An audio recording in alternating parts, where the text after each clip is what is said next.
తెలంగాణలో కుమ్మరి సమాజానికి చెందిన వారు ఒక్కరు కూడా ఎమ్మెల్యే కాలేదని, వారికి తగిన రాజకీయ ప్రాతినిధ్యం దక్కటం లేదంటూ మాజీ డీజీపీ ఐఈఎస్పీ జాతీయ సమన్వయకర్త డాక్టర్ జె పూర్ణచంద్రరావు రవీంద్ర భారతి వేదికగా నిర్వహించిన తెలంగాణ కుమ్మరి సర్పంచుల ఆత్మీయ అభినందన సత్కార సభకు ఆయన ముఖ్య అతిథిగా హాజరై ఈ వ్యాఖ్యలు చేశారు.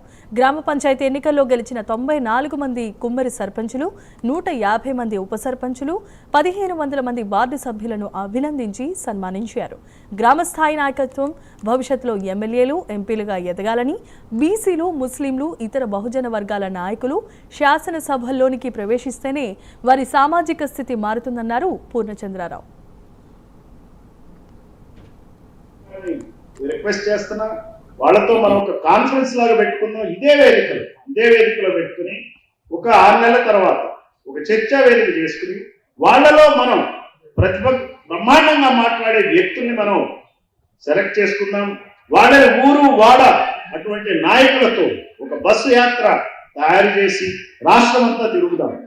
అదే రకంగా మనం వెళ్దాం. దీని గురించి మనం ఏంటి నిరాశ చెందాల్సిన అవసరం లేదు. వచ్చిన వాళ్ళంతా గొప్పవాళ్ళు, రాని వాళ్ళు ఇంకా గొప్పవాళ్ళు, వాళ్ళని కూడా మనతో కలుపుకుని వెళ్దాం. మరి ఈ కార్యక్రమాన్ని ఇలానే ముందుకు తీసుకెళ్తూ అన్ని కులాలకు ఈ మూడు తప్ప మిగిలిన కులాలతో కలిసి పనిచేద్దాం. Thank you very much for